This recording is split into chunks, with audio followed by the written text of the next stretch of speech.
The mission continues beyond Ramadi. Think about that phrase for a moment, because life itself is a battlefield, not just out there in distant places, but right here in our hearts, our homes, and our relationships. The battles we fight may not involve weapons, but they demand courage, resilience, and an unshakable belief that we are meant for more. So let me ask you, have you ever felt like your greatest challenges were behind you, only to realize the real mission was just beginning?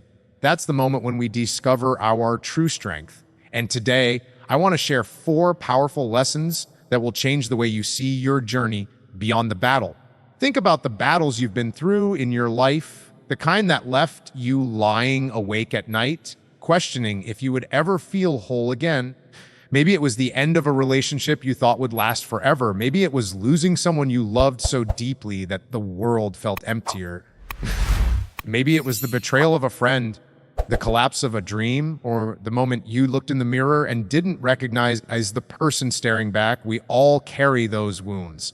And while the world might tell us to bury them, hide them, and pretend they never happened, the truth is those wounds are not signs of weakness. They are proof of survival. They are proof that you fought, that you endured, and that you're still here. Psychologists often say that pain is inevitable, but suffering is optional. And while that sounds almost too simple, there's a powerful truth behind it. The way we frame our pain determines the direction of our lives. Pain can become the prison that keeps us locked in bitterness, or it can become the purpose that fuels our greatest transformation. Which way it goes depends on how we choose to interpret it. Have you ever met someone who went through something so devastating you wondered how they even stood back up again? But when they spoke, their eyes carried this deep wisdom.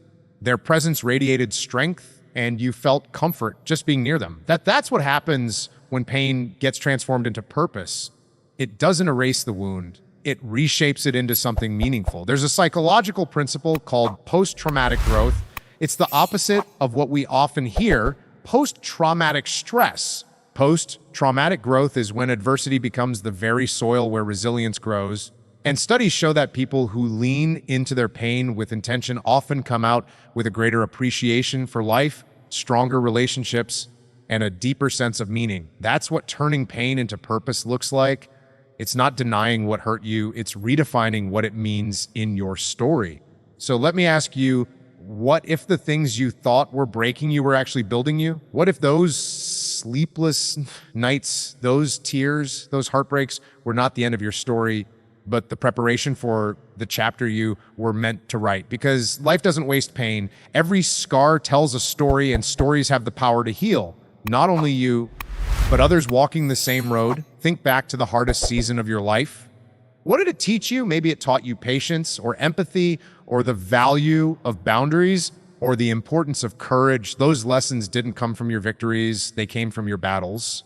And now you carry wisdom that someone else desperately needs. The mission continues beyond Ramadi because pain is never the finish line. It's the training ground for the purpose that comes after. Here's where so many people get stuck. They think purpose has to be something huge, something public, something that changes the world on a massive scale.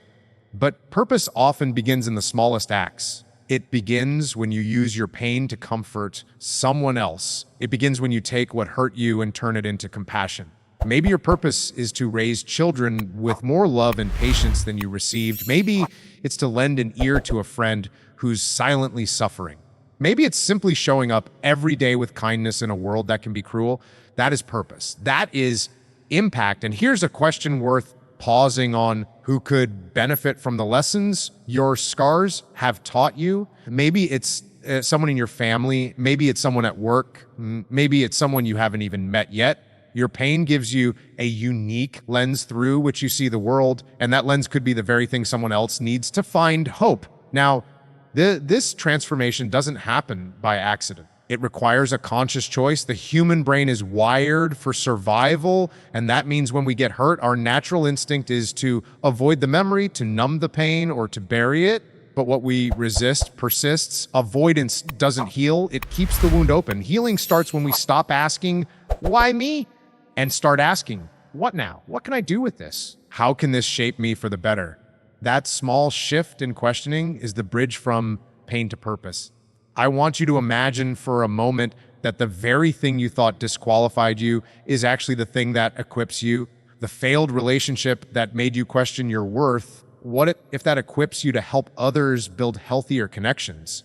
The loss that shattered your heart, what if that equips you to bring comfort to someone else in their grief? The betrayal that made you doubt people, what if that equips you to teach others how to trust again, wisely this time? Do you see it? The wound itself becomes the weapon against hopelessness. And let's talk about resilience for a moment. Resilience isn't about never breaking down. It's about rising up after you do. It's about refusing to let the story end in the valley. You don't have to be unshaken to be strong. Strength is found in the trembling hands that keep moving forward anyway. When you choose to rise, you give others permission to rise too.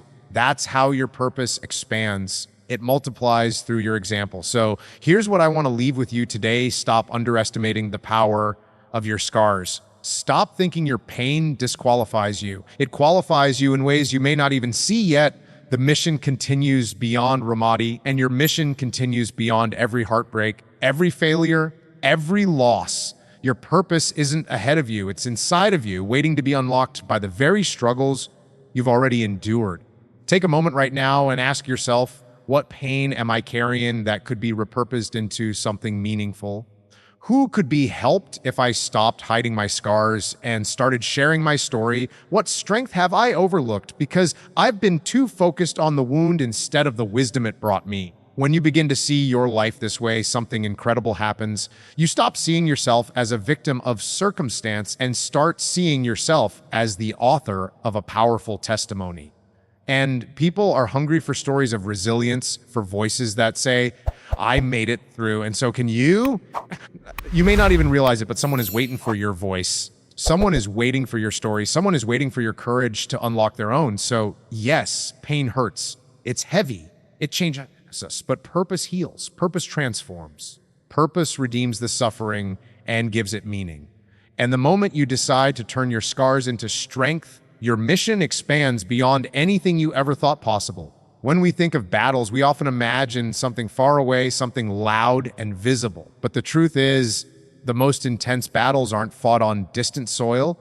They're fought quietly behind closed doors, in the space between two people who love each other but can't seem to bridge the gap. The mission continues beyond Ramadi because our greatest victories and our greatest defeats happen in relationships. They shape who we are, how we see ourselves, and how we walk through life. Think for a moment about the relationships that have mattered most to you. Maybe it's your partner, your children, your parents, your closest friends. You've probably noticed something. The most meaningful connections are also the most fragile. They require constant attention. And yet, so often we treat them as though they'll always be there, no matter how little effort we put in. But love, connection, and trust don't thrive on autopilot. They thrive on presence, intentionality, and care. Psychologists have long studied what makes relationships thrive or collapse. And one of the biggest findings is that neglect, conflict, is the true enemy of love. We assume that arguments end relationships, but most of the time, it's not the fighting, it's the silence afterward, the lack of repair, the unspoken words, the distance that grows when two people stop trying. When we stop engaging, we lose each other piece by piece. Have you ever been in a room with someone you love and felt lonelier than if you were by yourself? That's the battlefield right there. It's not about shouting matches or slammed doors. It's about the quiet moments where disconnection creeps in. And the tragedy is that many people don't even notice it happening until it's too late. The relationship doesn't explode, it fades. So what's the solution? Presence. Not just being physically near someone, but being emotionally available. People don't want perfection. They don't even want constant agreement.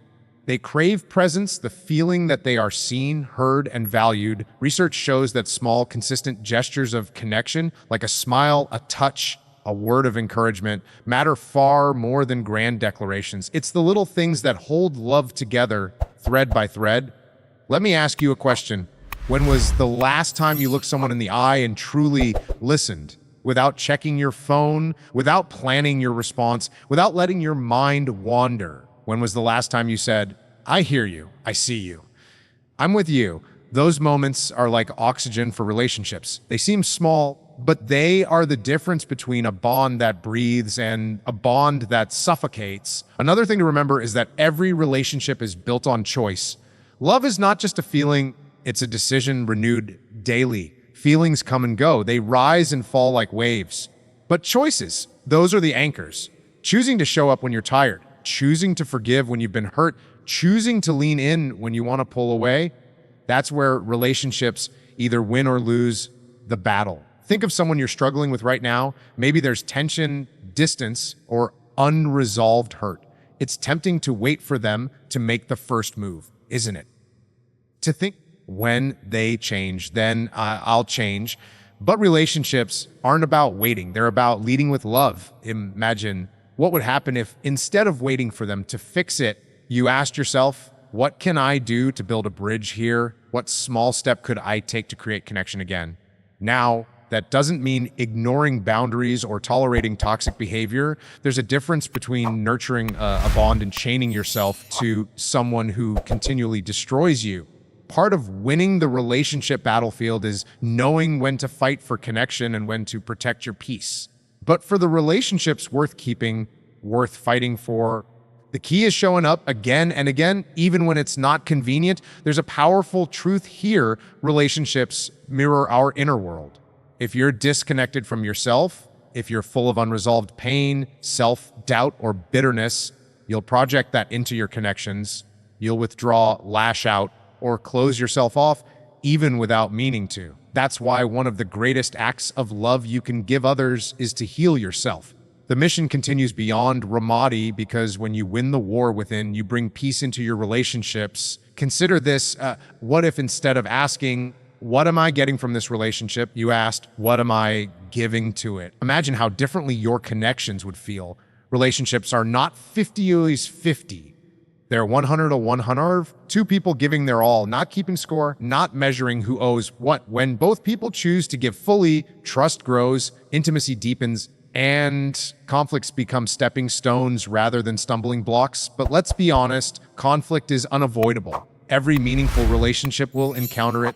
The real test is not whether you fight, but how you repair afterward. Psychologists say the ability to repair is one of the strongest predictors of long-lasting relationships. That means being willing to say, I was wrong, or I hurt you, and I want to make it right, or even just, I don't know the answer, but I want to figure it out together. Humility heals where pride destroys. So let me challenge you with this. Who in your life needs you to take the first step toward repair? Who is waiting for your humility, your vulnerability, your courage to say, you matter more than being right? Imagine how much lighter you'd feel if you laid down the armor of defensiveness and picked up the tools of empathy. That's how battles are won, through connection, not conquest. And here's the part many people overlook: relationships are also the battlefield where we learn about ourselves. The people closest to us hold up a mirror. They reflect back our strengths, but also our flaws, our insecurities, our blind spots. That can be uncomfortable, but it's also a gift because those reflections give us the chance to grow. When we resist, we stay the same. When we lean in and learn, we evolve into better, stronger versions of ourselves. So I'll ask you, what are your relationships teaching you right now? What lessons are hidden in the friction, the tension, the moments of silence? What opportunities for growth are you being offered if you're willing to look closely? The mission continues beyond Ramadi, and it continues in the everyday moments of love, patience, forgiveness, and presence. These are the true battlegrounds, and victory here doesn't look like one person winning and the other losing. Victory looks like both people choosing connection over distance, love over pride, presence over neglect. At the end of the day, relationships are not about perfection. They're about persistence. They're about two imperfect people choosing again and again to walk together, to learn together, to fight for each other. That's the real battlefield. And if you can win here, not by defeating someone else, but by defeating the walls that keep you apart, you'll find a kind of victory that lasts far longer than any fleeting fight. The mission continues beyond Ramadi because no single battle defines who you are. No chapter, no season, no mistake, no loss has the power to capture the full story of your life. Yet so many of us walk through the years carrying the weight of an old identity, as if the version of ourselves that struggled yesterday has the right to dictate the possibilities of tomorrow. Reinvention isn't just a luxury, it's a necessity. It's the courage to stand up and say, who I was is not who I must remain. I can choose again. I can become more. Think about how often we trap ourselves in old definitions. Maybe you've said things like, I'm just not that kind of person, or I've always been this way, or it's too late for me to change. But those aren't truths. Those are stories you've repeated so many times that they've become chains. The science of neuroplasticity proves that the brain can literally rewire itself. New habits create new pathways, new choices carve out new patterns, and with enough repetition, who you are can be completely reshaped. That means you are never stuck, you are never finished. You are always in motion, either by default or by design.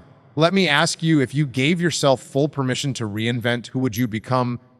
Not who your past says you are, not who your critics told you you'd always be, but who your heart whispers you could be if fear wasn't holding you back. Can you see that person in your mind? Stronger, freer, more joyful, unburdened by old wounds. That version of you already exists in potential. Reinvention is simply the act of stepping toward it. Now, here's where most people get stuck. Reinvention requires courage, because the very moment you decide to grow, you will encounter resistance. Some of that resistance will come from others, but most of it will come from within. The comfort zone is loud. It will whisper, stay where you are. It's safer here. At least you know this version of yourself. But safe doesn't always mean alive. Safe can mean stagnant. Safe can mean invisible. Safe can mean silently carrying the weight of dreams you never dared to pursue. So the real question becomes, do you want comfort or do you want growth? Because the two rarely live in the same room. Reinvention demands that you release what is familiar in order to embrace what is possible. It means grieving old versions of yourself, not because they were failures, but because they were stepping stones. They got you here, but they can't take you there. Think about nature for a moment. A snake sheds its skin to grow. A butterfly emerges only after the struggle of breaking free from its cocoon. Trees let go of their leaves in winter so they can bloom again in spring. Why would we, as human beings, think we are any different? Reinvention isn't an exception. It's the natural rhythm of life. The tragedy is not that people change. The tragedy is when people refuse to. Maybe your reinvention means healing from old trauma and learning to trust again. Maybe it means stepping into a new career even when people say it's too late. Maybe it means finally choosing yourself after years of putting everyone else first. Whatever it looks like, the key is this: you don't reinvent in giant leaps. You reinvent in small, intentional steps. A new habit here, a brave decision there, a willingness to say yes to opportunities that once terrified you. Over time, those steps create momentum, and momentum creates transformation. Let me share a psychological truth with you. Identity is shaped by evidence. If you want to believe you're strong, you must collect evidence of strength through your choices. If you want to believe you're worthy, you must act in ways that affirm your worth. The more evidence you gather, the more the old story loses its grip, and the more the new story takes hold. Reinvention is not about waking up one day as a completely different person. It's about steadily replacing the evidence that holds you captive with evidence that sets you free. But here's something important to understand. Reinvention often threatens the people around you, not because they don't love you, but because your growth forces them to confront their own. When you rise, you hold up a mirror. Sometimes people would rather keep you in the old role because it allows them to stay comfortable in theirs. Don't let that stop you. If someone prefers the outdated version of you over the evolving one, that's not your burden to carry. Your responsibility is to honor your growth, not shrink for their approval. So let me ask you again, who could you become if you release the version of yourself that's tied to old pain? Who could you be if you stopped rehearsing old mistakes as if they were prophecies of your future? What dreams have you silenced because you were afraid people would laugh, or because you convinced yourself the time had already passed? The mission continues beyond Ramadi because every single day is a chance to rewrite your story. Every sunrise is a new chapter waiting for your pen. Reinvention is not about denying your past. It's about refusing to let it be your prison. It's about gathering the wisdom of what you've endured and using it as raw material for the life you actually want to live. Here's a thought experiment. Imagine you're 5 years in the future, looking back at today. What would you wish you had started? What change would you regret not making? What dream would you grieve if you never gave it a chance? The answers to those questions are clues to your reinvention. They reveal where your heart is pulling you, even if your fear is holding you back. And don't underestimate the ripple effect of your courage. When you reinvent yourself, you don't just change your own life, you give others permission to change theirs. People are watching you, often silently, often without saying a word. Your children, your friends, your peers, they notice when you step into a new version of yourself. Your courage becomes their courage. Your reinvention becomes their inspiration. That's how legacies are built, not through perfection, but through visible, vulnerable growth. So what does it take to reinvent? It takes honesty, admitting where you've settled and where you've silenced yourself. It takes vision, daring to imagine a different future, even when you don't know exactly how to get there. It takes resilience of falling down, getting back up, and adjusting along the way. And above all, it takes faith in yourself, faith in the process, faith that the pain of shedding old skin is worth the freedom of what comes after. The truth is, you are not a fixed being. You are a becoming. Every choice, every habit, every brave decision shapes the person you are evolving into. And the beauty is you get to decide, you get to write the story, you get to look at your life and say, this is not the end. I can reinvent, I can rise, I can become more. So let me leave you with this question. If nothing stood in your way, who would you choose to become? And what is one small, brave step you could take today to start moving in that direction? Remember, reinvention isn't about becoming someone else. It's about becoming the fullest, freest, truest version of yourself. And that journey, that mission always continues beyond the battles of yesterday. The mission continues beyond Ramadi, because survival is not the finish line. Making it through the storm is not the ultimate victory. The real triumph begins when you ask yourself, now that I've survived, how will I live? What will I leave behind? Too often, we stop at survival.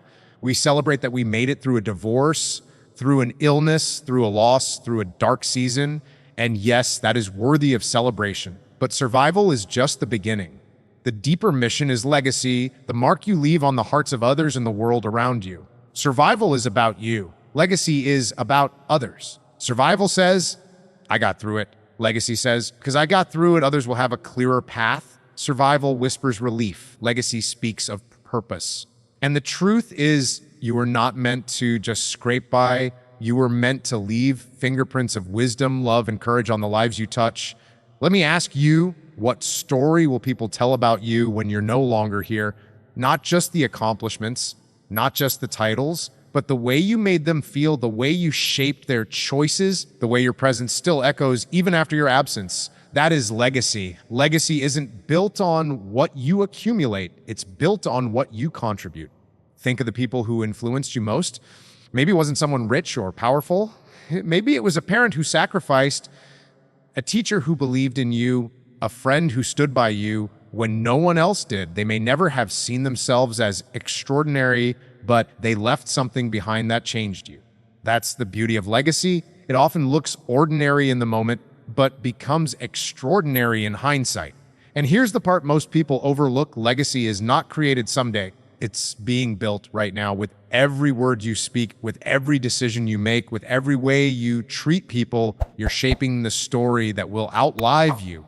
The mission continues beyond Ramadi, because survival is about getting through the day, but legacy is about building tomorrow, starting in the choices you make today. Psychologists say that one of the deepest human needs is the need for significance. Beyond money, beyond comfort, beyond even happiness, we crave the assurance that our lives mattered, that we left something behind that extended beyond our own existence, that we were here, and because we were here, the world is different. That desire is not vanity. It's part of the human spirit. It's the echo of our awareness that life is fragile and time is short.